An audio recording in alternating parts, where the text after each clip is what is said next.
Alors, bienvenue tout le monde à ce dernier atelier qui est prévu pour 2023, un atelier avec John Charlton de Robotics First Québec. Alors, c'est un atelier qui va porter sur les composants REV, mais qui supporte, qui aide à la locomotion, au déplacement des robots, entre autres choses. Alors, je vous rappelle que les ateliers sont enregistrés, incluant donc les questions que vous pourriez poser. Donc, j'ai débarré les micros. Donc, si vous avez une question à poser, tout simplement, vous prenez la parole ou vous levez la main, évidemment, et puis on va vous faire signe quand ça va être le temps aussi. Alors voilà, c'est à toi, John. Bonne soirée. Bonjour tout le monde. La semaine passée, j'ai montré un peu les composants de structure de rêve qui sont semblables aux autres, mais ils ont des innovations avec surtout la forme de Max Planck. Et j'aimerais montrer quelques façons de l'utiliser. Avec tout ce système, il y a aussi un grand montant. J'ai seulement une partie de ce qu'ils offrent. Pour des pièces de mouvement. Donc, c'est des pièces à attacher sur des choses, des pièces de rêve d'un petit style ou un autre qui donnent un mouvement, soit en pivot ou en rotation. Aussi, vous pouvez facilement faire des engrenages, des changements de vitesse, tout en utilisant un système où ce n'est pas nécessaire d'avoir des outils à grande précision comme une fraiseuse ou un tour. Donc, ça aide beaucoup les équipes avec peu de ressources et peut-être pas beaucoup des mentors de faire des choses de bonne qualité. Et comme un exemple, j'ai prêté le bras de l'équipe Villa Maria. Ils ont participé dans un petit compétition avant-saison, pas appelé Beta Bots, mais euh, hier, avant-hier, dimanche. Et ça, c'était le bras que les jeunes ont fait. Donc, j'espère que vous voyez bien encore. Je n'ai pas d'écran pour voir à quoi ça semble de votre côté. Oui, c'est Mais bon, John. tout, c'est bon? OK. Donc, tout ça, c'était fait par les jeunes sans un scie ruban. J'ai amené le mien. Ils ont fait quelques coupes avec, mais la plupart a été fait avec un scie à main, des outils à main. Tout ça fait par les jeunes. Donc, l'idée était de ramasser des balles. Malheureusement, je n'ai pas une balle avec moi. Dans la bouche, ici, vous voyez, il y a des yeux. Ça, ce n'est pas une chose de rêve, mais c'est cool quand même. Donc, ramasser les balles ici avec deux systèmes qui tournent à l'envers. Prendre la balle, les deux euh, tiges doivent tourner dans le sens opposé. Pour faire ça, normalement, c'est soit un couloir en forme de 8, ou bien un engrenage pour changer de direction, ou deux moteurs. Donc, deux moteurs, c'est pesant, c'est cher. Donc, ils ont fait un bois d'engrenage. Alors, je peux peut-être le montrer de plus près. Ça va ici, Martin?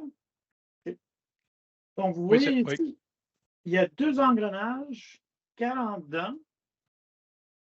L'espace entre les trous, c'est 2 pouces, donc ça fait un engagement exact pour les engrenages. Tout ça, c'est attaché facilement.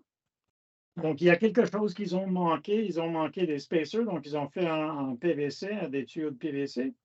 Ça, c'est un collier un hex pour le tenir sur le côté. Et c'est juste un tir régulier, un demi-pouce. Un hex, évidemment. Et vous voyez, à l'intérieur ici, il y a des bearings qui supportent le tige les deux côtés. Donc, ça passe d'un engrenage ici à deux chaînes. Il y a un chaîne de ce côté, un chaîne de l'autre côté. Les chaînes sont là parce que la distance n'est pas exacte d'un sprocket à l'autre. Donc, les chaînes sont plus ajustables. C'est possible aussi de mettre en tension, mais dans ce cas-là, c'était un bon tension pour la distance. Après ça, ça passe à des courroies. Donc, ces morceaux-là, non, c'est 3, 4, 7. Il se vend un morceau à 7 trous. Celui-là, c'est plus grand, mais il vend un morceau à 7 trous. Vous pouvez l'attacher, acheter sans le couper puis le mettre en place. Donc, du chêne, ça passe à une courroie ici pour tourner le premier et un deuxième à l'autre côté. Les poulies ici, c'est un double, donc ça passe d'un à l'autre. Une chose que Rêve a fait, ils sont uniques en ça. La plupart des courroies sont métriques. Donc, ils ne marchent pas si bien avec des distances en pouces. Rêve a créé cette standard de courroie et poulie à 0,25. Donc, la distance d'un à l'autre, c'est le même qu'une chaîne américaine numéro 25. Donc, c'est possible de mettre en courroie à la bonne tension sans effort. Tant que les deux sont la même taille. Il y a des exceptions, je vais vous montrer un système après pour changer le ratio d'une côté à l'autre. Mais si les deux poulies sont les mêmes tailles, c'est fort possible que Rev vend un courroie qui est la bonne taille pour la distance. Vous voyez ici, c'est 4 pouces entre les deux, donc il vend un courroie qui rentre parfaitement pour cette distance-là. Je crois qu'ils ont aussi un courroie pour une distance de 2 pouces. Pas absolument sûr, mais sur le site de Rev, et je vous encourage d'aller là pendant que ça roule ici, pour regarder les options. Donc, plusieurs tailles de courroies, des longues aussi. Imagine, vous voulez faire un conveyeur, une chose de même. Il vend un courroie pour cette taille-là. Donc, le grand avantage de ce système, ben, il y a deux en fait. Même avec les mentors, c'est pas nécessaire de faire des choses à haute précision parce que c'est déjà fait. Donc, tous les trous, tous des supports du bearing sont déjà faits et il faut juste les mettre dedans et les avoir en stock, évidemment. Donc, un bearing comme ça rentre assez facilement. Je n'ai pas de maillet pour le mettre. Encore, comme j'ai dit l'autre fois, un ligne, c'est une bonne aide d'encourager ou juste prendre des coins rough un peu pour que ça rentre. Je vais montrer. Donc, ça, c'est le Maxline typique. Là.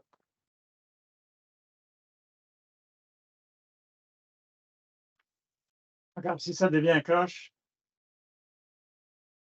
ça devient coincé.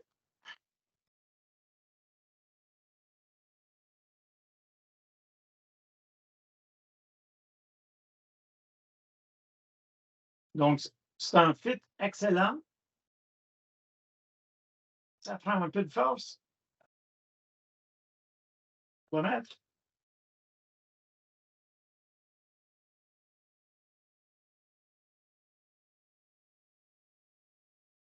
On va tester celui-là avant.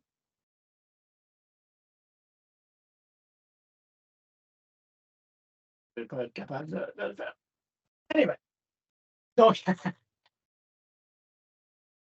si tu n'as pas des outils à précision, faire un fit pour un bearing, c'est très difficile. Donc, ce fit-là, c'est un bon fit.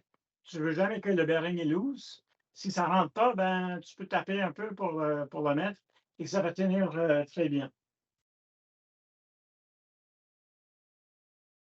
Tout ça, comme j'ai dit, l'autre avantage, donc, ce n'est pas nécessaire d'avoir d'équipement ou passer le temps de faire des choses à haute précision pour faire un mécanisme complexe comme ça.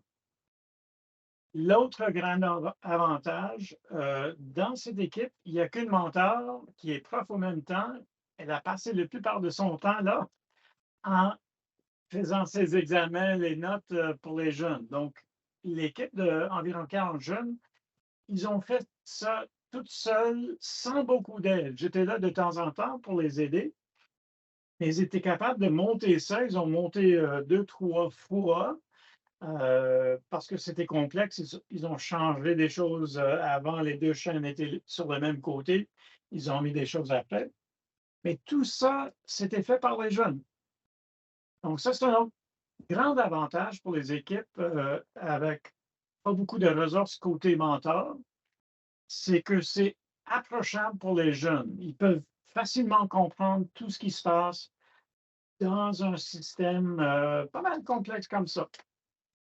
L'autre chose, c'est que c'est pas très pesant.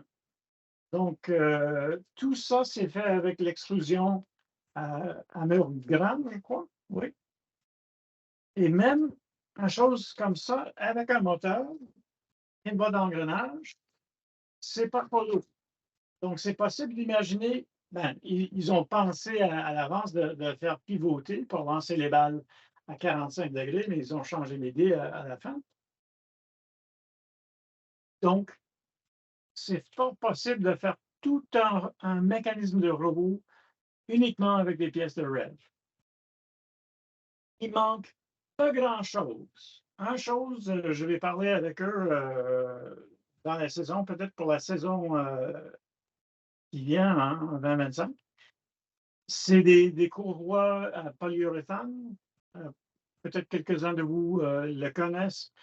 Normalement, c'est un quart de pouce, puis c'est possible de les connecter ensemble pour faire un courroie urethane. Un avantage avec ça, c'est possible de faire comme un clutch mécanique. Le problème que vous avez avec ce système-là, quand la balle rentre et tape sur le mur ici, les roues continuent à tourner contre le ballon. Il y a un risque de le briser. Avec un courroie en polycord, ça s'appelle, c'est possible d'ajuster la tension pour faire comme un clutch. Donc, quand il y a résistance, le corps tourne, pas les balles, pas les roues contre les balles. Donc, ça, c'est un exemple de qu'est-ce qui est possible dans très peu de temps. Je dis, c'est mieux d'avoir des pièces en stock. Donc, pour le roulement de la compétition cette année, nous avons très peu de temps. Donc, de penser à un mécanisme, faire un design, acheter et livrer des pièces, vous pouvez facilement perdre 3, 4 semaines. Donc, je vous encourage de regarder tout de suite qu'est-ce qui est là, qu'est-ce que vous pouvez acheter à l'avance pour commencer à bâtir quelque chose. On ne connaît pas le jeu, mais d'avoir une idée qu'est-ce qui est là. Le moment où le jeu est lancé, c'est comme ça que j'ai travaillé à Loyola. J'ai dit, nous aurons besoin peut-être des roues à 3 pouces. Je vais les commander tout de suite. Même si le design n'est pas encore fait, certaines choses, d'avoir des sprockets dans des tailles différentes. Comme ça, c'est facile de les mettre. Et comme ça, d'avoir une quantité des pièces en stock, oui, rouler beaucoup plus vite. Surtout les extrusions. Donc, imagine, vous avez un design en tête et vous avez le métal en stock. Vous pouvez bâtir le châssis ou le structure, le squelette de ça. Et au même temps, quelqu'un peut commencer avec le calcul de toutes les pièces que vous avez besoin et faire la commande le plus rapidement possible. Et quand tout est là, donc imagine ça prend 4 semaines pour tout faire, ou pour tout commander, faire de même, c'est facilement possible de le construire, de faire l'assemblage dans une journée. Il n'y a rien de complexe dedans. Donc, ici, j'ai 1, 2, 3, 4 barres coupées à longueur, 2 verticales, un par un. J'ai coupé un bar comme ça l'autre journée. Ça prend pas de temps de tout.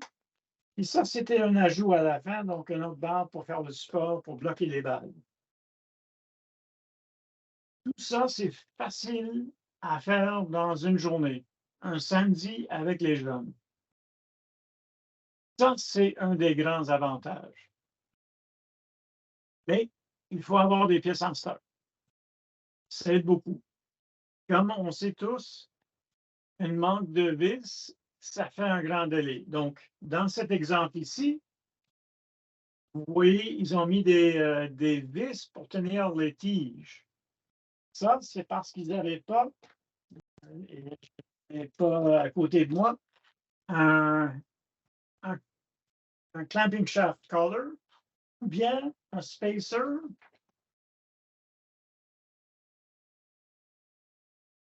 Donc, une façon très facile de tenir ces barres-là, c'est avec un spacer de la bonne taille, ou encore mieux, couper le tige de la bonne taille et mettre un vis comme ça dedans. Donc, ça, c'est avec un rondelle attaché, un flange. Ça peut tenir des choses sur les tiges et ça empêche, je crois que j'ai un exemple ici, ça empêche le tige de sortir. Donc, c'est juste un peu plus grand que le trou et ça rentre dedans. Donc, avec ça et des spacers, comme j'ai dit,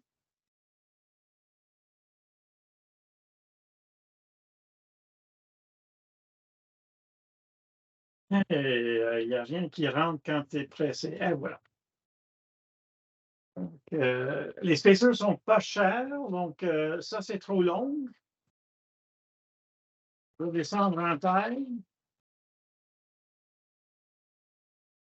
Il m'en reste un huitième.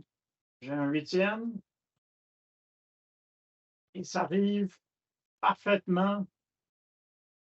Je peux maintenant mettre un vis. Et ça va tenir en place. C'est pas compliqué. Et c'est rapide, c'est solide. Et je suis certain que ça va aider les équipes ici à Québec, surtout parce qu'il y a beaucoup d'équipes sans des ressources de fabrication haut de gamme, mais aussi des équipes un peu partout. C'est un système très, très bien conçu. Donc, je veux parler un peu des pièces, puis dans le temps, vous montrer quelques exemples des mécanismes que moi j'ai faits en CAD. Malheureusement, je n'ai pas acheté toutes les pièces. Et je vais aussi vous donner une idée de coût pour un système. Donc, je n'ai pas les factures pour le bras ici, mais disons, je vais faire un calcul rapide dans ma tête. Un moteur, ça c'est le plus cher de tout. Et le contrôleur de moteur qui est là. Tout le reste, 250, 300 $. Et vous pouvez réutiliser chaque année. Donc, le coût pour l'année, c'est les barres qui sont coupées. Et si vous avez commandé des barres de 7 trous à l'avance, vous pouvez réutiliser ça aussi.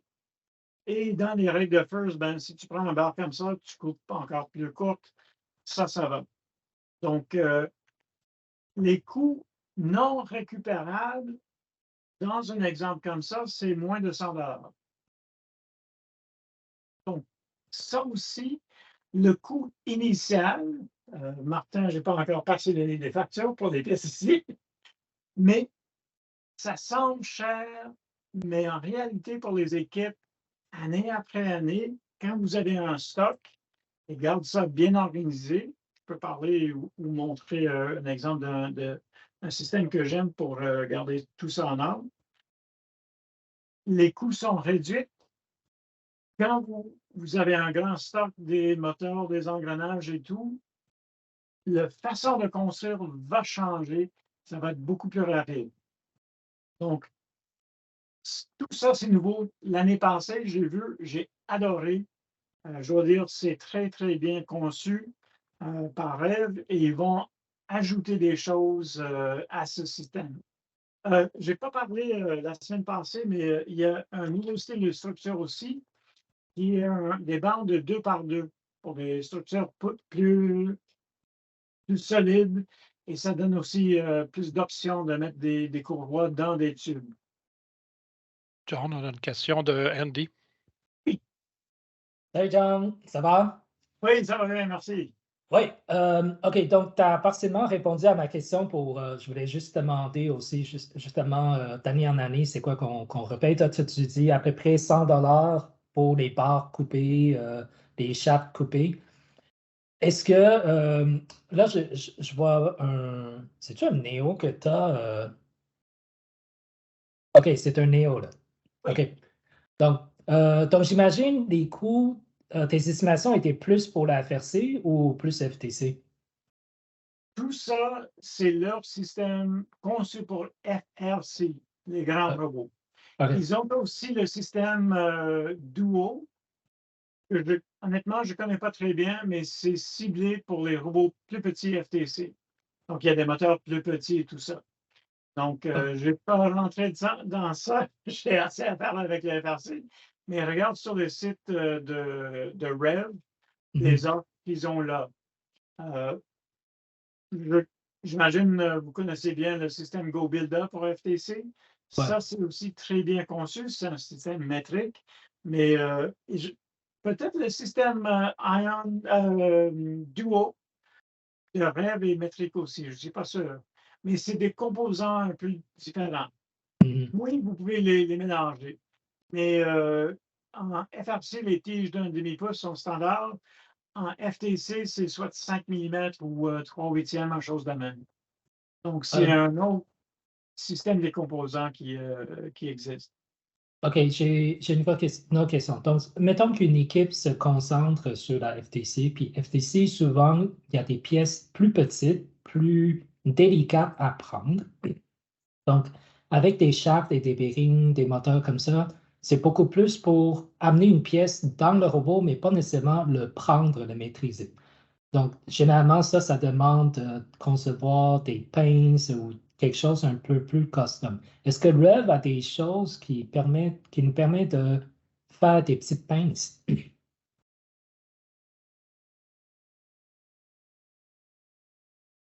C'est pas toujours évident. OK. Donc, c'est bon pour faire des choses en grand.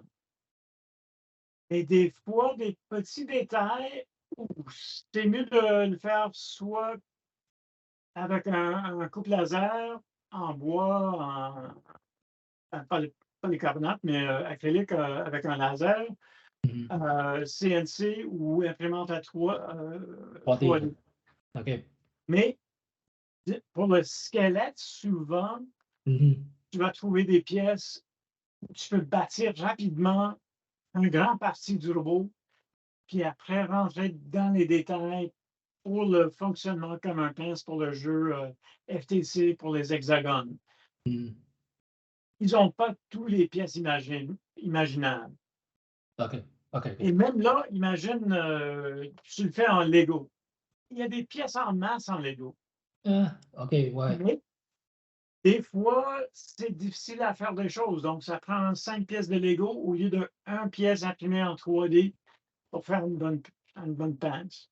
Ouais. Surtout si c'est un pince avec des joints et des petits joints en FTC, là, il faut le faire custom. Imprimé 3D. OK. OK. J'ai vu une équipe avec un coupe laser. Wow, c'est vite à faire des pièces. Donc, il peut faire un turnaround dans moins d'une heure de tester des pièces pour faire des pinces et tout ça. Donc, ça, c'est un outil peut-être intéressant pour des équipes qui font FTC. OK. OK, merci. OK. Donc, pour le mouvement, ça, j'espère que vous avez vu ces boîtes d'engrenages. J'aimerais le démonter, mais ils ont un démo jeudi soir. Je veux garder tout ça dans une pièce si possible. Mais ça, c'est le moteur Neo. C'est un moteur brushless, très puissant, très léger.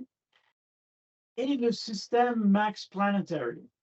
Ça aussi, c'est incroyable comment ils ont fait. Beaucoup de vous, j'imagine, vous connaissez les boîtes d'engrenages de VEX.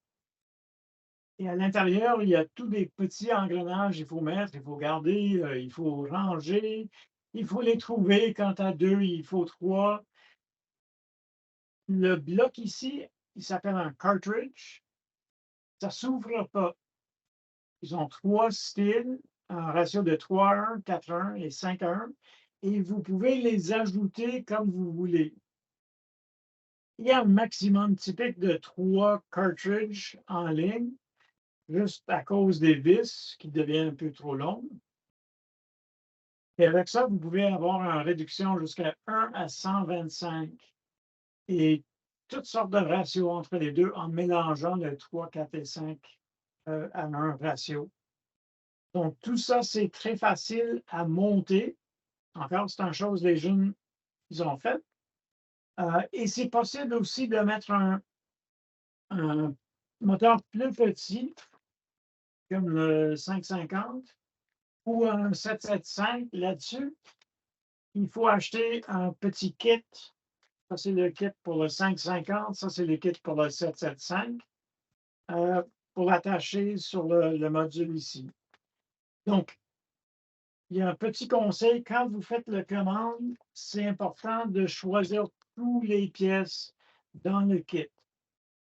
Donc, il y a le module qui attache au moteur, il y a le module du sortie et les cartridges qui vont entre les deux. Et encore, c'est bon d'avoir tout ça en stock. Et si jamais vous manquez une pièce, s'il y a plusieurs écoles avec ce système, c'est plus facile de demander entre nous, est-ce qu'il y a quelqu'un avec un connecteur 550 en stock? N'hésitez pas de nous contacter aussi. Souvent, on les a. Donc, le Max Planetary, fantastique. Encore, il y a un épuisement en rupture de stock pour quelques cartridges à ce moment. J'espère, je n'ai pas regardé encore en ligne s'ils pensent de les avoir en janvier. Et ça, c'est un des meilleurs. Honnêtement, je préfère le système de HandyMart. C'est le plus solide. Je mets en place, il n'y a rien qui change, il n'y a pas de vis à devenir loose ou presque pas. Mais ça, c'est beaucoup plus polyvalente en termes de changer les ratios rapidement. Est-ce qu'il y a d'autres choses sur ça? Oui, donc, une chose ils ont fait ça, comme j'ai dit, 3, 4 fois. Une chose importante, c'est de couper les barres et les connecter aux bonnes places. Donc, ils ont fait tout un assemblage et quelqu'un a noté que c'est un peu croche parce qu'ils ont coupé une barre un peu plus longue que l'autre. Le barre en bas était correct, mais le barre en haut était pas dans la bonne place, mais les barres rentrent toujours. Donc, ça, c'est une question de travail avec les jeunes. Il faut regarder des fois que tout est bien coupé à la bonne distance. Mais c'était facile à régler, c'est juste démonter encore. Donc, ils ont beaucoup d'expérience maintenant. Et l'autre chose, comme j'ai dit, c'est d'avoir des pièces en stock. Donc, des colliers de 1/2 pouce pour le tenir, les vis et les spacers, c'est beaucoup à le faire correctement et pas percer des trous et perdre du temps en faisant un trou tordé et tout ça. Et c'est beaucoup plus facile à la fin de démonter et changer des roues, changer des affaires dedans. Une autre chose que je veux dire pendant que j'ai devant moi, c'est si vous voyez le courroie ici, ça c'est un 24 dents, si je me rappelle bien. C'est possible de mettre ça dans le tuyau. Il y a assez d'espace pour passer le poli à l'intérieur avec le courroie. La seule chose, c'est qu'il les bearings, je ne sais pas si je les...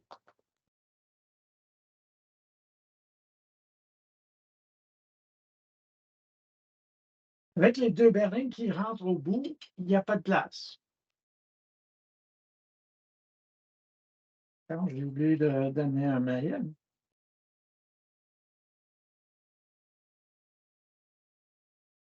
Donc, oui, ça rentre un peu à l'intérieur. La suggestion de Rev, c'est de prendre un spacer comme ça. Ça, c'est un spacer avec un trou max line. Encore, ça existe dans des tailles différentes, des épaisseurs différentes. De 1,16, comme ça c'est 1/8, un quart de pouce jusqu'à un demi-pouce. Donc, avec 1/8,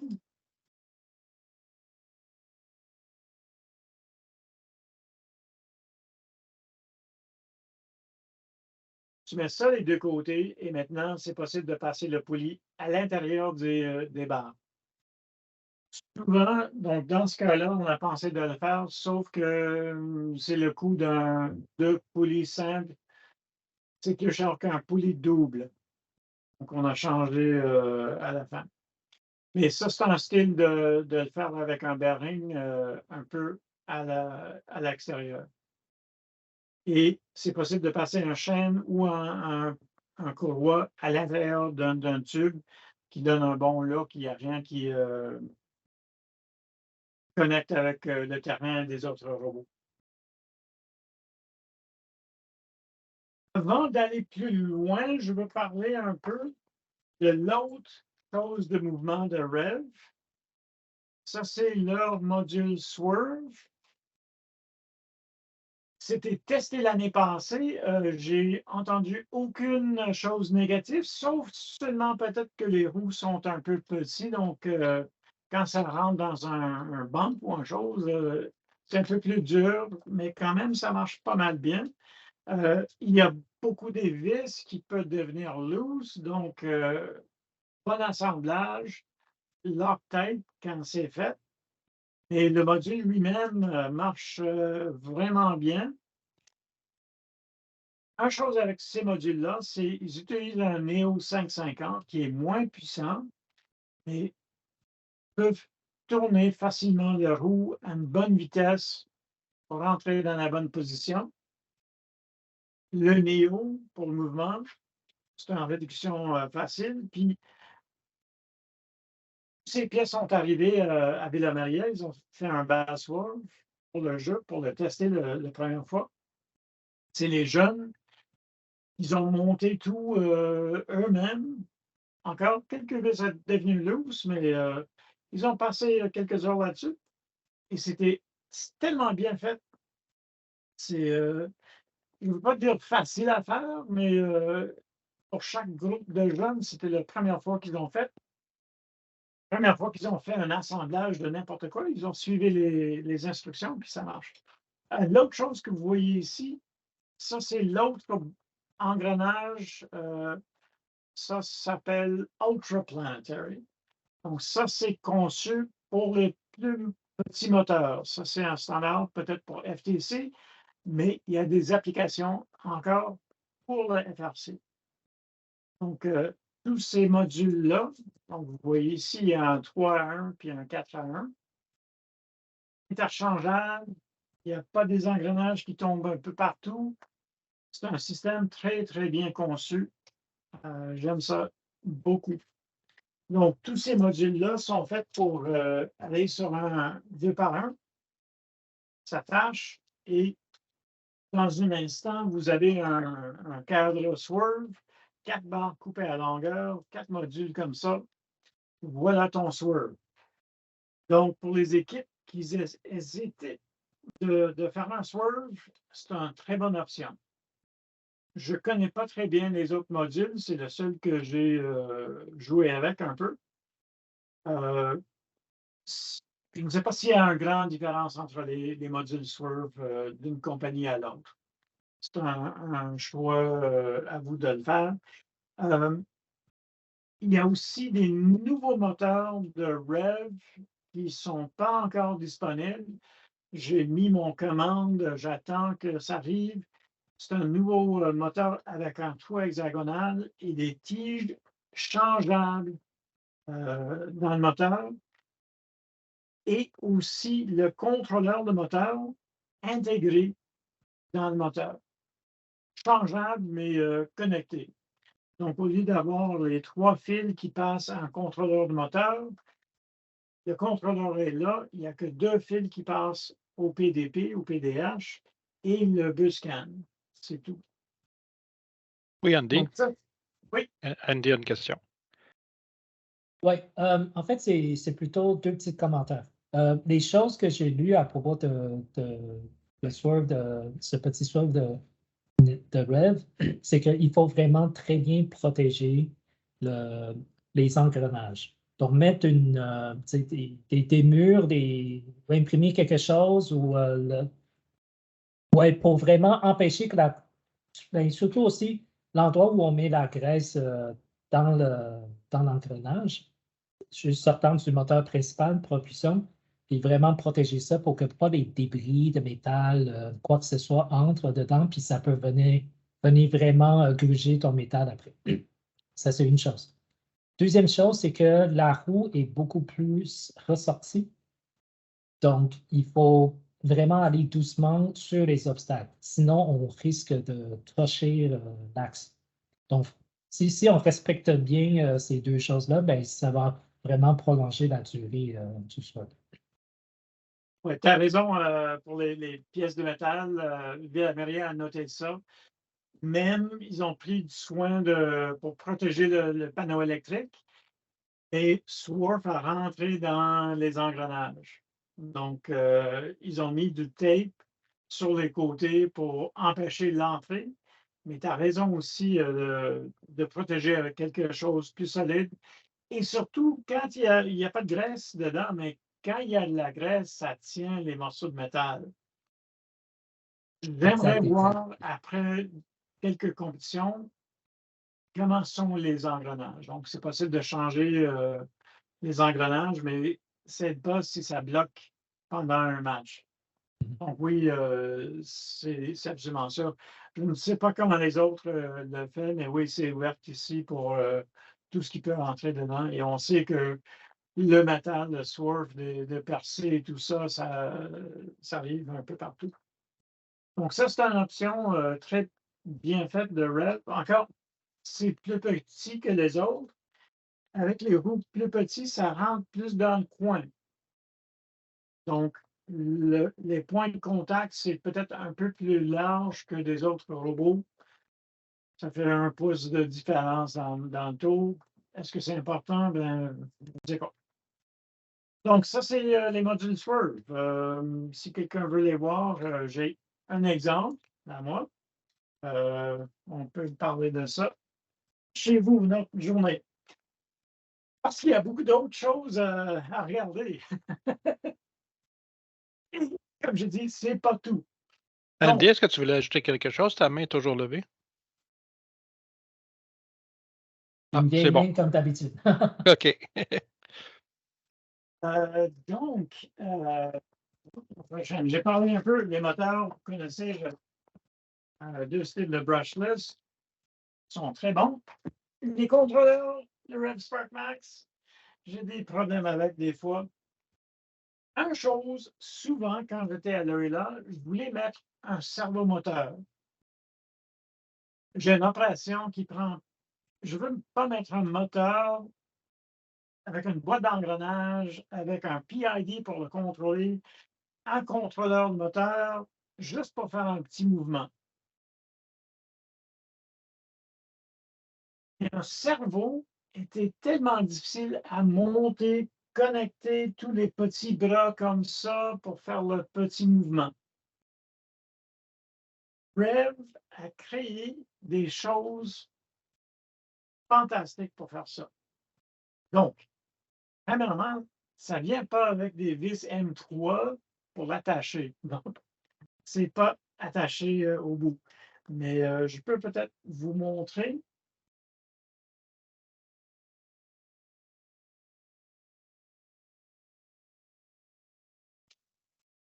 Ça, c'est le bras hexagonal. C'est fileté pour des vis pour tenir un bar.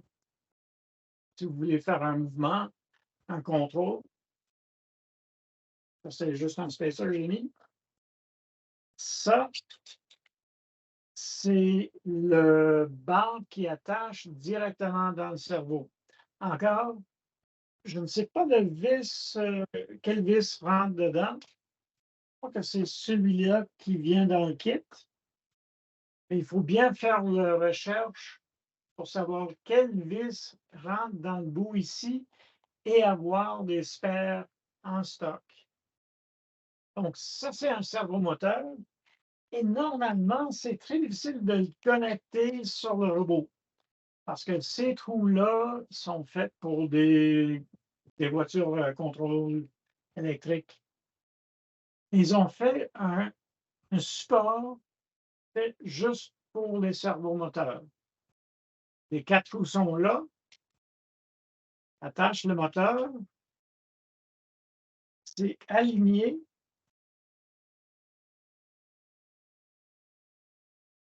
Dans le trou, tu peux mettre un bearing pour supporter le shaft. Donc, ça peut prendre des forces plus élevées qu'un servo tout seul. Il y a un grand côté, ça va à l'extérieur, l'autre côté va sur le moteur. Tu mets un vis pour l'attacher et maintenant, tu peux connecter soit quelque chose en roue sur la tige directement ou un bras de contrôle comme ça. Le cerveau, c'est aussi un produit de rêve. Encore, c'est tellement bien fait. Il y a un contrôleur. Je ne l'ai pas ici, c'est dans l'autre salle. Tu peux programmer la distance du mouvement, maximum et minimum, avec un contrôle. Comme ça, c'est très facile de programmer pour une distance selon le mécanisme. Changer ça pour en rotation continuelle.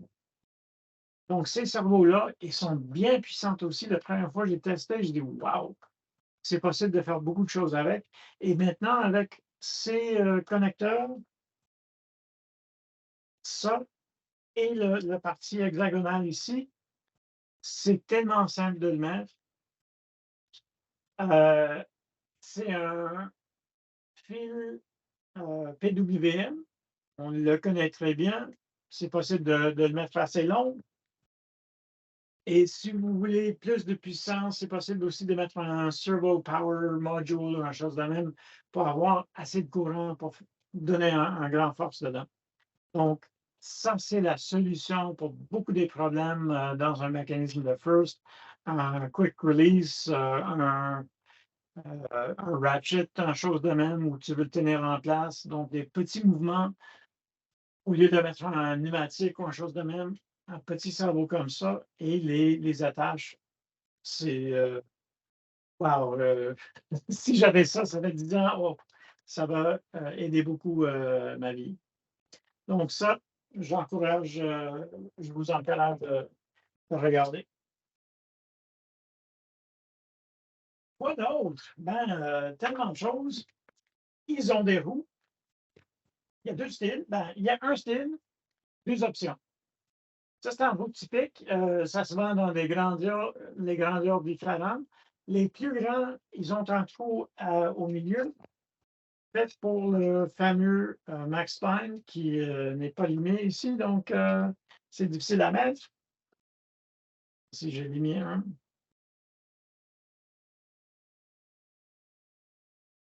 Mais vous avez l'idée, ça rentre dedans facilement. Vous pouvez mettre plusieurs. Peut-être vous pensez, ben, je peux toujours mettre un bar à 1 demi-pouce, mais si ça devient long, ça peut plier un peu au centre. Et aussi, ça peut torser, dépendant du système. Donc, si tu mets des chaînes, des choses comme ça, pour passer le torque, un demi-pouce en aluminium, c'est souvent pas assez. C'est pour ça, le plus grand taille d'un max spline peut donner un torque et aussi ça ne plie pas. Donc, ça va garder un ligne tout droite en toute distance. Donc, si vous avez un entrée comme ça ne va pas plier au centre et causer des problèmes. Donc, ça, c'est une possibilité avec des roues. Ou bien, vous pouvez mettre un insert pour avoir un demi-hex. C'est juste, ça vient d'un paquet de 2 en plastique ou en aluminium.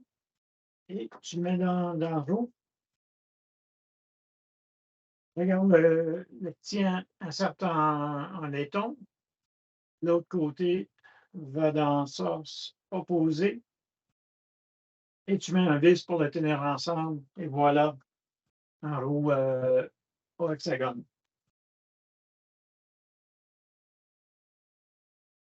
Vous avez une barre comme ça, vous voulez le tourner. Il y a 2 options. Ça ressemble à des pièces comme ça ici. Ils ne sont pas les mêmes. Le temps est différent. Ça, c'est fait pour entrer dans le bar. Et maintenant, avec une barre hexagonale,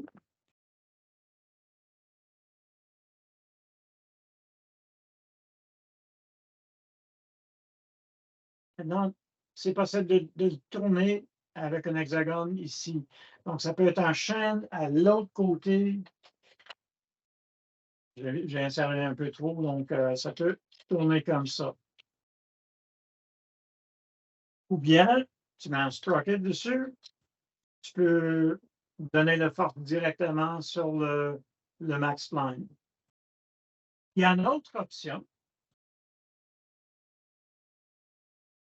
C'est le barre 3/4 que j'ai montré la semaine passée. Juste, je lui mets.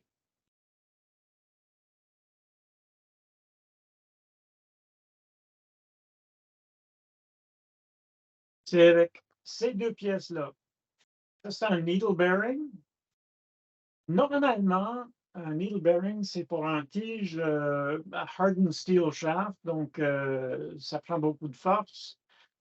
Mais pour nous, aluminium, ça va aller.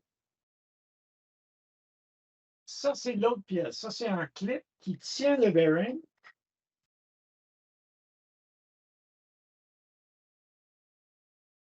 À l'intérieur, comme ça.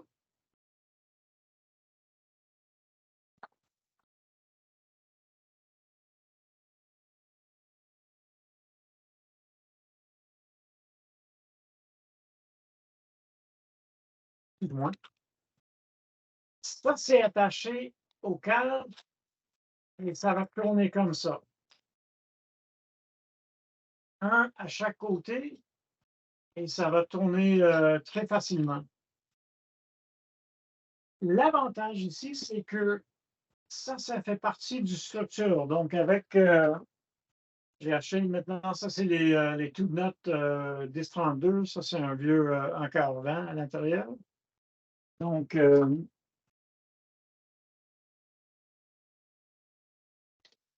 ça prend un marteau, donc je ne vais pas le faire, mais tu tapes sur l'écrou, ça rentre dedans et ça va faire partie du structure. Donc, si je le connecte de côté, ça donne en force ici. Si c'était fait avec l'autre style, le hexagone ne donne pas la même force sur 2 bras qui sont verticales comme ça. Donc, il y a des plus et moins dans les 2 systèmes. Mais nous avons utilisé ça l'année passée avec les filles de Villa Maria et ça marchait très, très bien. Et je veux, ah oui, ça c'est la pièce le robot de l'année passée. Cette pièce-là a été coupée à laser.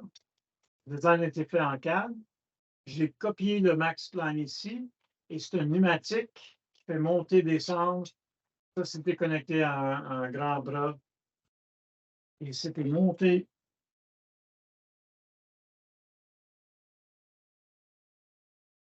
comme ça, avec des needle bearings des deux côtés.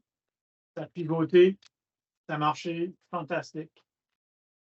La seule chose, c'est ma faute quand j'ai fait le design, parce qu'ils étaient des recrues l'année passée. J'ai oublié de mettre un petit couple là, donc c'est juste de limer le petit bout. Je n'ai pas testé dans les deux sens. C'est tout. Mais un couple laser, la pièce ici, 19 $ en shipping, puis la pièce, c'est peut-être 20 $ ou pas plus. Donc, un couple laser avec le Max Blind, ça donne tellement d'options. Comment ça va pour le temps? OK. Oh. Rapidement, donc, il y a des blocs qui vont sur les tiges un par un. Il y a des blocs qui vont sur les tiges un par deux. Un avantage de ça, c'est que vous pouvez avoir un peu d'ajustement. Pour celui-ci,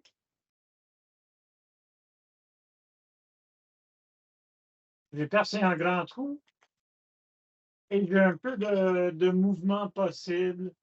Donc, si c'est un chêne, je veux l'ajuster, ou si c'est un courroie et la taille n'est pas parfaite parce qu'il y a un changement de vitesse, un bloc comme ça peut bien aider. Le bloc 2 par 1, ici, j'ai mis un...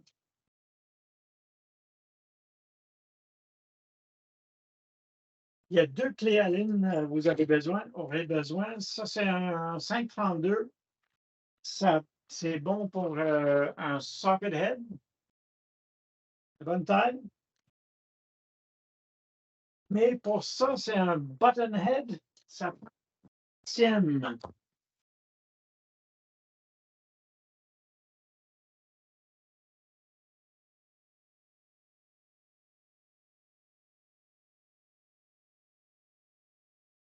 Donc, les bearings ne sont pas la seule chose. Ça, c'est un bushing.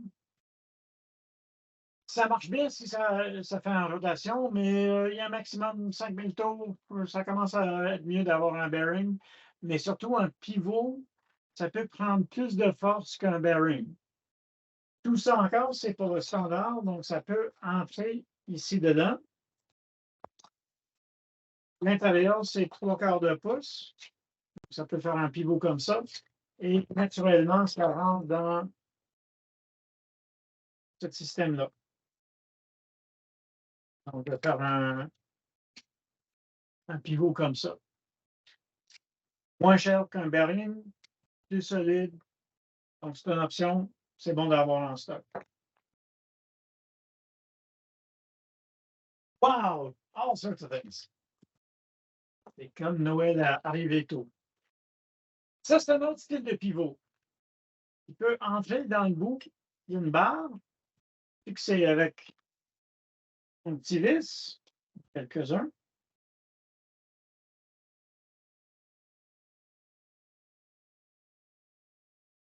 Et vous pouvez passer un tige, un demi-pouce dedans pour faire un pivot en rotation, n'importe quoi. Il faut dire que quand c'est arrivé, ça ne rentrait pas. Oui, j'ai l'autre ici. Ça rentre d'un côté, mais pas de l'autre. Donc, il faut limer un peu à l'intérieur. C'est dans le injection molding, là, il y a un petit boss sur le fond. Donc, ça, c'est bon pour des choses où, à l'extrémité, peut-être de faire un pivot. Est-ce que j'ai manqué quelque chose? Ah oui, donc, deux choses intéressantes. Si vous avez en masse des extrusions comme ça, sont beaucoup moins chères que les extrusions de REV. Vous pouvez facilement ajouter des bearings. Ça, c'est assez commun. C'est un bearing support. Le bearing rentre dedans. Tu peux l'attacher avec deux rivets, percer un grand trou et l'ajuster où vous voulez. L'autre option, c'est de connecter un Max Blind là-dessus. Donc, il y a des possibilités, c'est pas si évident peut-être. Et avec ça, tu peux faire une connexion ou bien, imagine, tu mets des spacers derrière.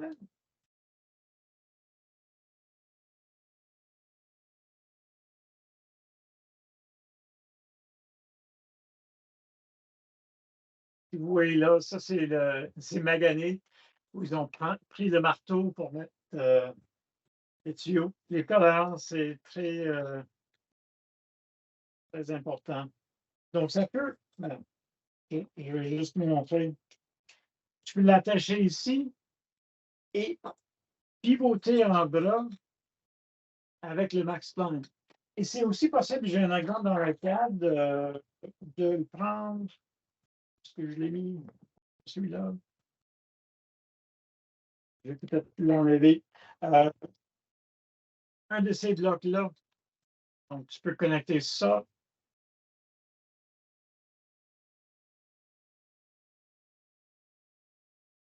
Mettre le Max Line dedans et ça va faire un pivot. Donc, ça va entrer finalement. Donc, je peux pivoter un bras avec cette forme-là. Les options sont difficiles à concevoir, tout ce qui est possible. Mais je veux vous encourager d'acheter un peu de stock à l'avance. Les spacers, c'est 2,50 $ pour 10. Donc, c'est bon de les avoir dans tous les tailles. Ça, c'est des spacers pour des vis. Mais aussi,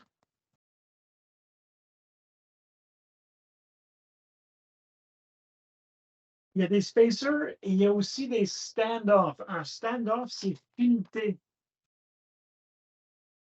Tu peux mettre un vis dedans et ça, c'est bon pour connecter, imagine,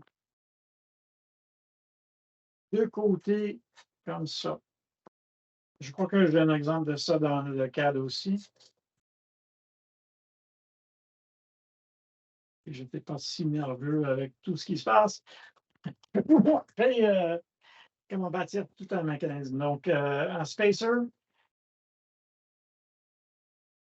c'est pour un vis. Un stand-off, c'est pour un vis de chaque côté. Donc, avec un système comme ça, quelques-uns, vous pouvez faire un chêne ou un courroie, toutes sortes de choses. Donc, ça aussi, de les avoir, sont plus chers qu'un spacer. Le plus grand spacer que j'ai, c'est celui-là.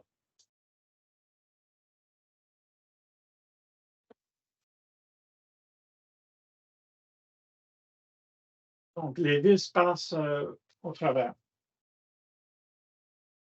Et c'est pas la même taille, donc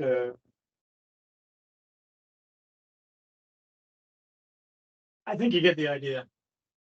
Donc, ça va faire la même chose. Ils sont moins chers, sont en plastique.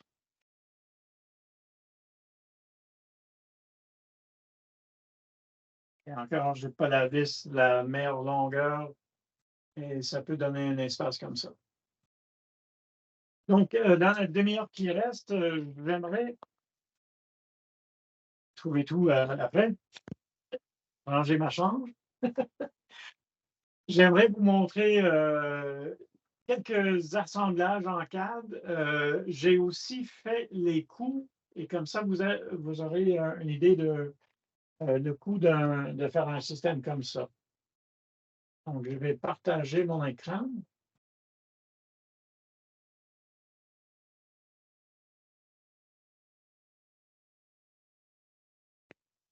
Je vais couper le caméra parce que il est faible.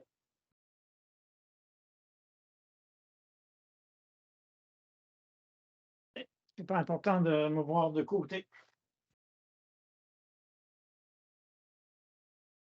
Peut-être aussi, je peux mettre le téléphone plus proche.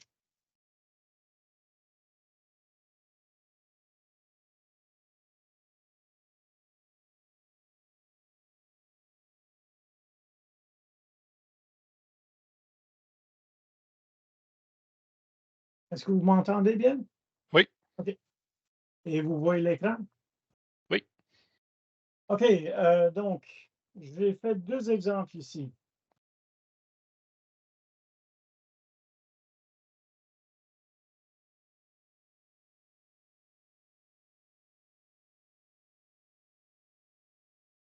Ça, c'est un mélange, c'est inspiré un peu par, un des assemblages d'exemples de Rev. Peut-être je peux vous montrer,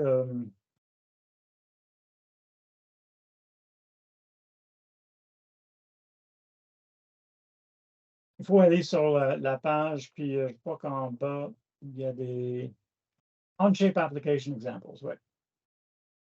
Donc, il y a bas complexité, juste comment les attacher. Il y a des choses de moyenne complexité, donc des assemblages. Ça, c'est le 3, 4, 5 que j'ai parlé la semaine passée dans 2 formes différentes. Des connexions des rouleaux, des choses comme ça. C'est bon de le regarder parce que c'est un peu complexe de savoir comment faire des choses. J'ai aussi des exemples de ces brackets-là. Il y a 2 façons de les utiliser. Un, c'est avec un moteur attaché. L'autre, c'est avec un max spline qui passe à l'intérieur pour le tourner, supporter d'autres choses. Donc, un pièce peut avoir des façons de utiliser différentes. Ils ont fait un West Coast Drivetrain. Je ne l'aime pas tellement. Ça, c'est un exemple d'un ball swerve. 4, ils ont mis 6 barres. Et là, c'est 2 mécanismes. Le style que j'ai fait, c'est basé un peu sur ça. Et vous pouvez cliquer là-dessus puis voir le on-shape. Je peux peut-être partager, c'est pas public à ce moment, mais partager ces documents-là dans le chat.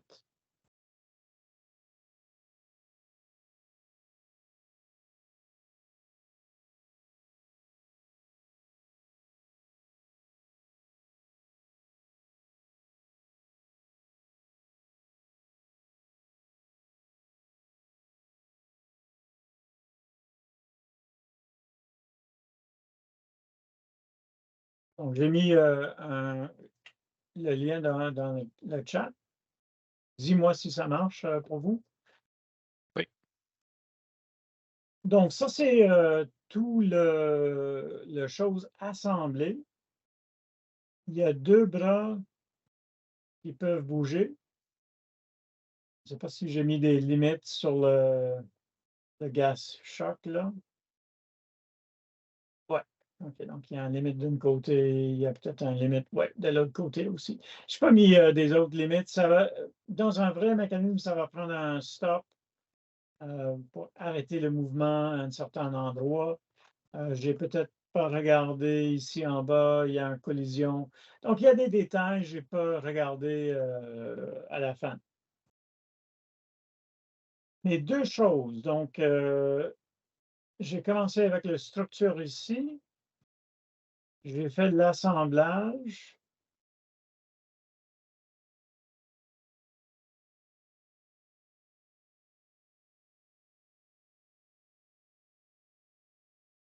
C'est avec un moteur typique. Les courroies étaient faites dans le Part Studio ici.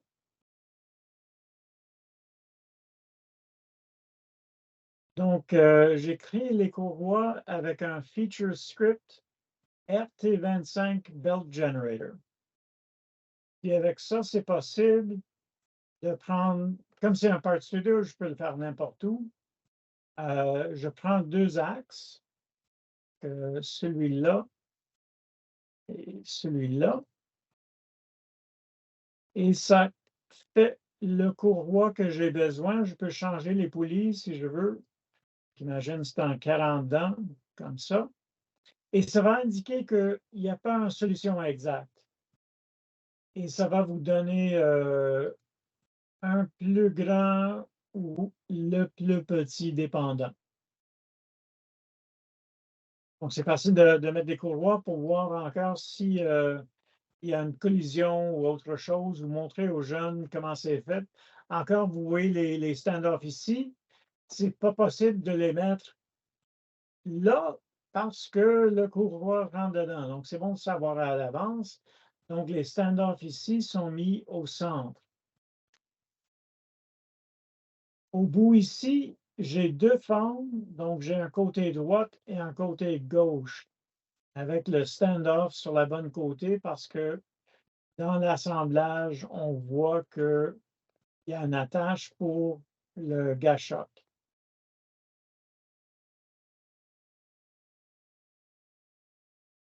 Jeu de coupe.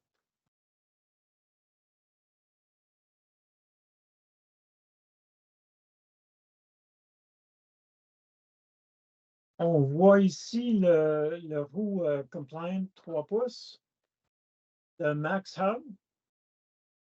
Un tige, souvent, ben, il vend des tiges comme ça, c'est 3 pouces. C'est déjà coupé, c'est déjà fileté, il faut juste faire l'assemblage. Et je vois, ben, j'ai un espace ici. Si je voulais, je peux mettre un spacer de 1/8 au bout là pour le tenir parfaitement. Je vois aussi, ben, il y a une collision ici en bas avec la tête du vis. Donc, peut-être c'est mieux de passer ça plus vers le haut et mettre le spacer ici en dessous. Il y a un avantage de faire le cadre pour voir ces petits détails à l'avance. Mais imagine que vous faites l'assemblage et vous voyez que les têtes de vis touchent à ça. C'est pas difficile si vous avez les spacers de le prendre ici et le mettre à l'intérieur. Donc, c'est pour ça que j'aime personnellement mettre des vis dans toutes les positions parce qu'on ne sait jamais quand il y a un problème avec des vis. Pour le pivot,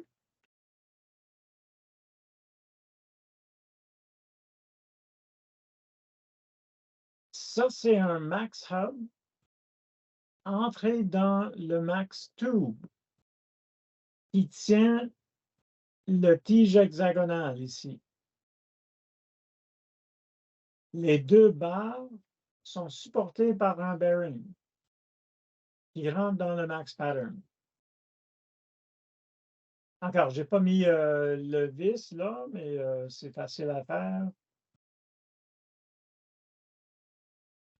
C'est pas public. Recently opened. Donc, je peux partager un lien pour un RevParts. Je ne rappelle pas le nom que j'ai mis, c'est peut-être.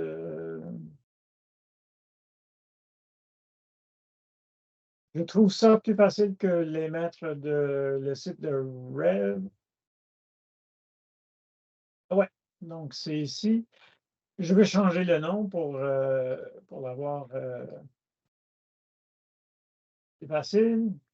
Et maintenant, je fais une connexion de là à là. À là, là.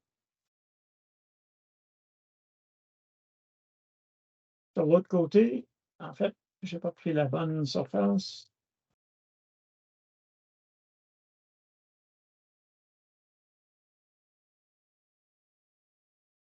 En sens opposé. Et voilà. Encore, celui-là, je n'ai pas pris la bonne endroit, donc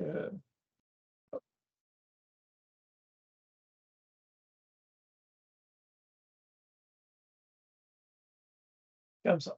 C'est mieux.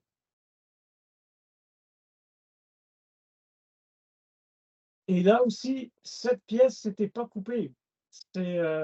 C'est possible de l'acheter, pas attacher, l'acheter à une longueur de 2 pouces. Et ça rentre parfaitement. Donc, tout le système est bien, bien conçu. Finalement, j'ai un bum et ça montre toutes les pièces que j'ai besoin d'acheter avec les quantités. Même tous les vis que j'ai besoin si je ne l'ai pas. Pour les tuyaux, les tubes, ben, ça n'indique pas quelle longueur. Donc, ça, c'est juste un générique Max Tube 2 par 1. Donc, il faut savoir combien acheter. Avec cette information ici, j'ai fait une commande imaginaire sur le site de Rev. Le total était 300 $. Je ne rappelle pas honnêtement si, j'imagine que ça n'inclut pas les moteurs. Malheureusement, c'est sur, j'ai sauvegardé dans le disque dur de notre ordinateur, donc je ne l'ai pas avec moi. Donc, oui, 300 $ pour ça, ça semble cher. C'était peut-être avec les moteurs. Parce que tout le reste, c'est pas cher. Les courroies sont pas chères, il y a des bearings. Donc, c'est peut-être 300 $ avec les moteurs. Et je crois que toutes les pièces, sauf les barres de côté, ça, c'est acheté encore à 7 trous. Tout est réutilisable l'année suivante. Donc, le gaspillage, c'est peut-être ces 3, peut-être les 4 barres. Le Max Pattern Plate, ça, c'est vendu tel quel. Et ça vient de McMaster.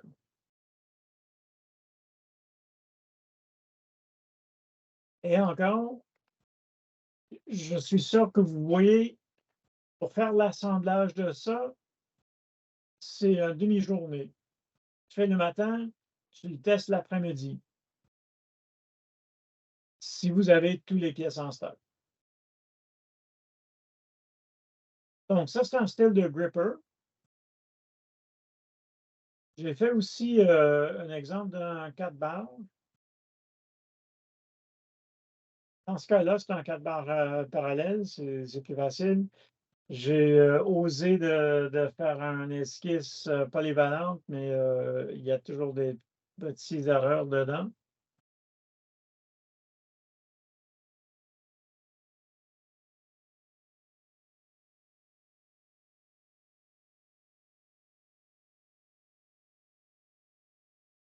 J'ai mis la connexion. Ouais. Donc ici, par une animation. Hop. J'ai un peu de lag. OK. Animate.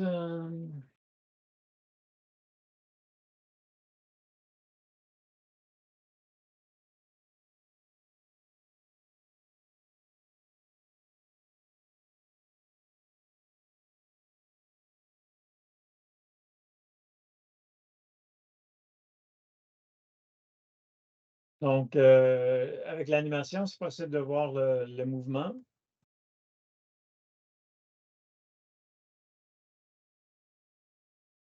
Et ici, j'ai fait des pivots dans des styles différents. Donc, si vous téléchargez ce document, vous pouvez voir des styles différents. Donc, si on commence ici,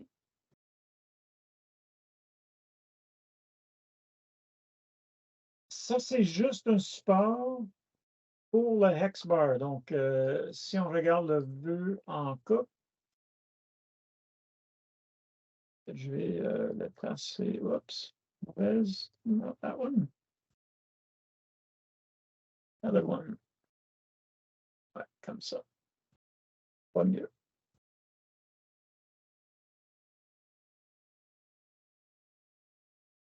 Donc ici, c'est comme juste un support.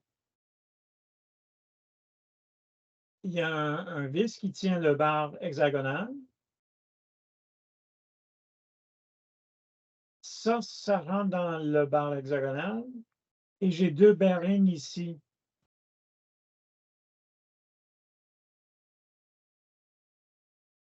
il faut noter que ça, c'est juste des barres de 1 par 1. Donc, je ne peux pas utiliser le Max Tube.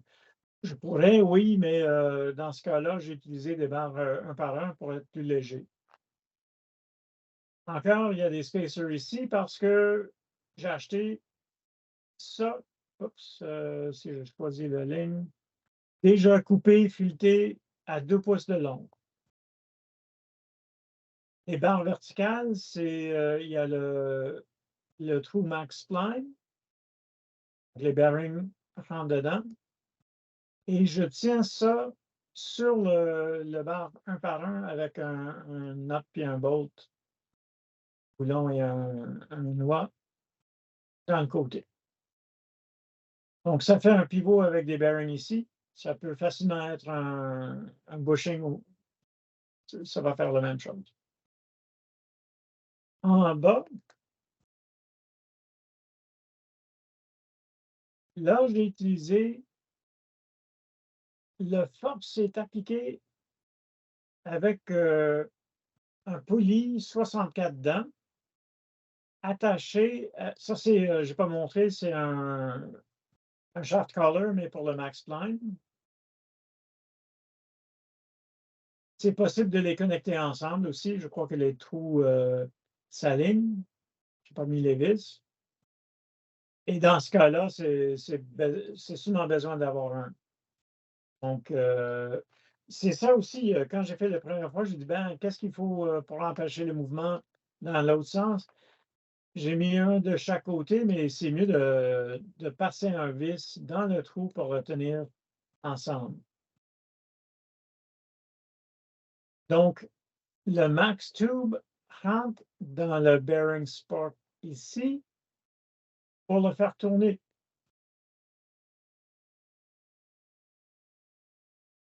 Alors, si je rentre dans un vœu de coupe,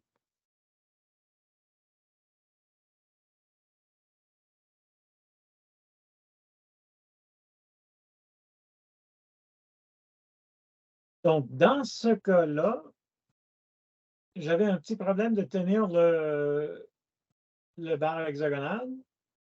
Donc, j'ai mis un bar comme ça avec des vis qui le tiennent sur le côté. Comme ça, ce bar-là est fixé, ça ne peut pas sortir. Ça, c'est des Max Hub encore qui rentrent dans le section. Il tient le bar hexagonal. Et là, j'ai un bearing. Ouais. Donc, voilà le bearing. Il est tenu par le bearing block. L'autre côté du bearing block, ça rentre dans le Max Tube pour donner la force pour tourner.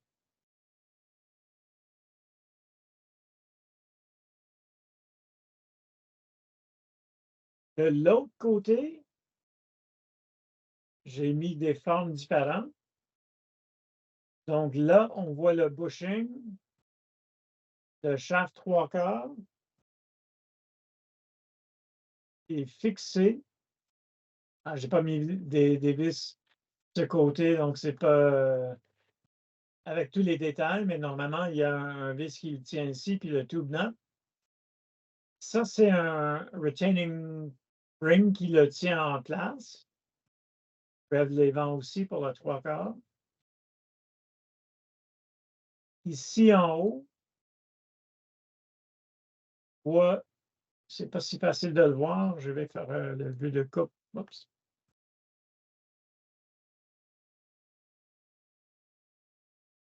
Il y a des commentaires? Des questions? OK. C'est mon téléphone qui sonne. Donc, je vais faire un vue de coupe ici en haut. J'ai agrandi le trou ici pour avoir accès sur les boulons. Et là, on voit peut-être, oups, attendez, cliquez sur la bonne affaire. Oui. Okay.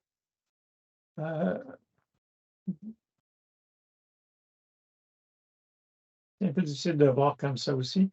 Donc, ça, c'est le bar 3/4. Là.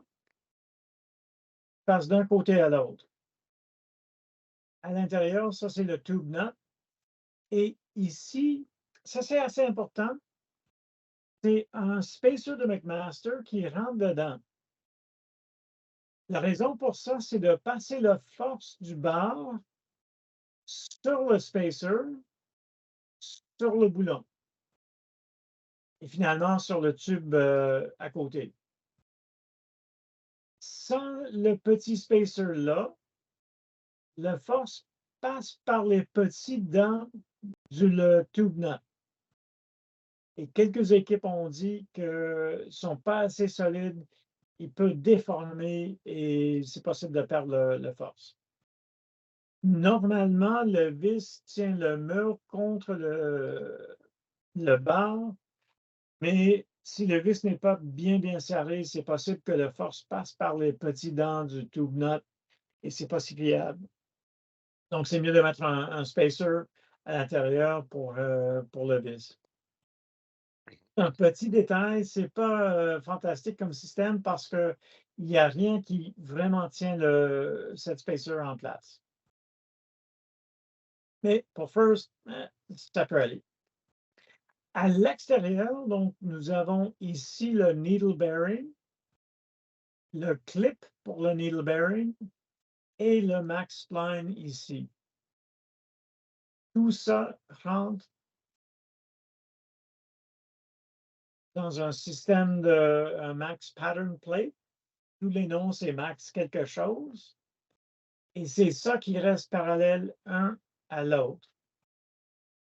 Ici, j'ai juste mis un plateforme, mais là aussi, les boulons.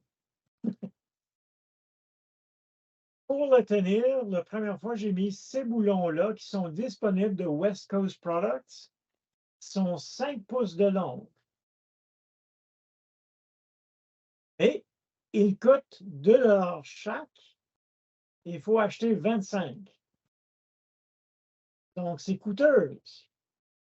Après que j'ai fait ça, j'ai dit, ben, peut-être c'est mieux de mettre quelques boulons ensemble pour les tenir à l'intérieur et juste un boulon et un noix sur les côtés pour le tenir. Beaucoup moins cher.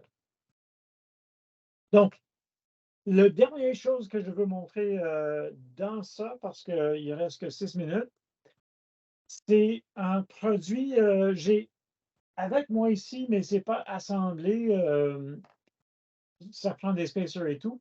C'est, vous voyez ici, il y a une réduction de 4 à 1. Donc, c'est un 16 dents à 64 dents. C'est un tige hexagonal. Ici, c'est un max spline, mais les distances sont correctes à cause de la pièce en mauve ici.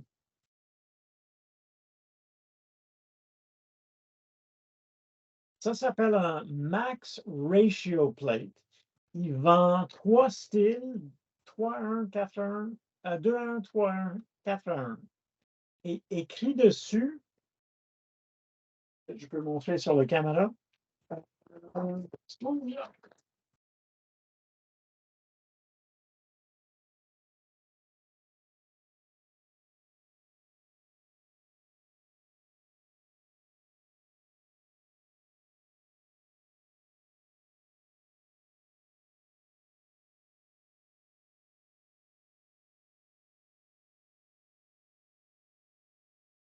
OK.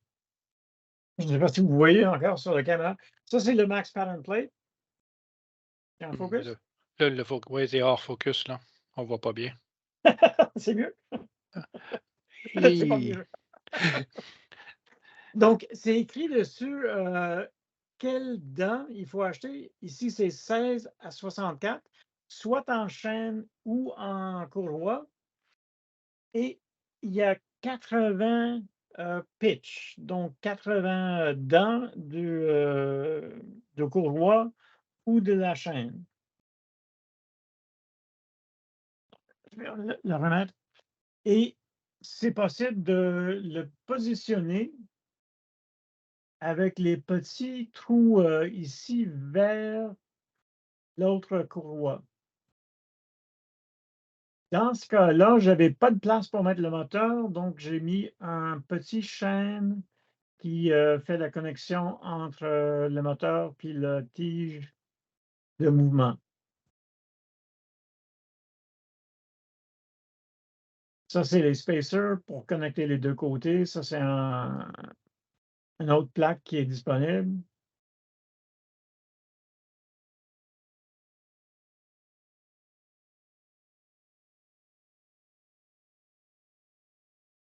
Donc, on voit la chaîne qui est là, le sprocket, un bearing pour le support, puis le 16 dents qui est là.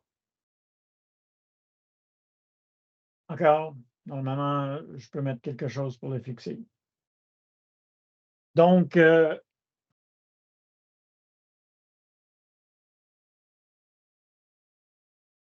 système que vous voyez là, encore, j'ai calculé avec le BOM.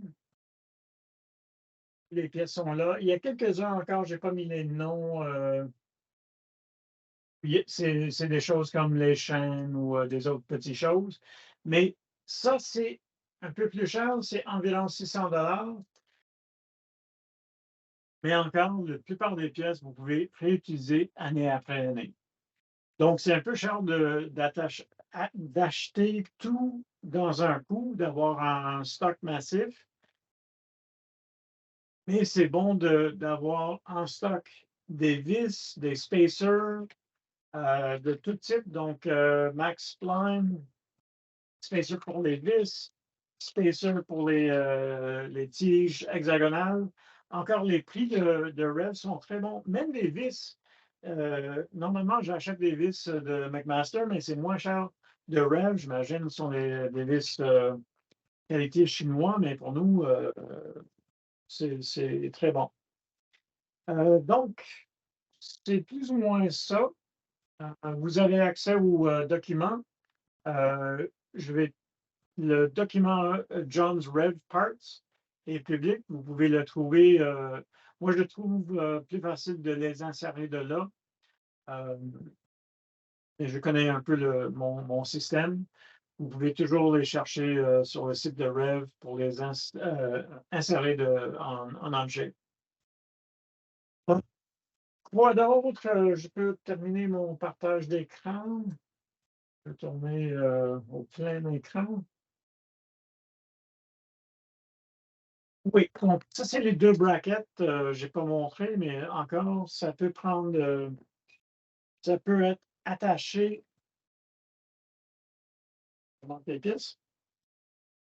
Une barre comme ça, avec On ne l'a pas à l'écran, John. Pardon? C'est pas à l'écran?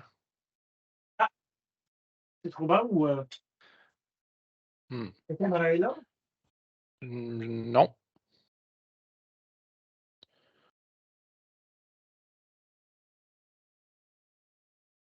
Ah, C'est la batterie est faible.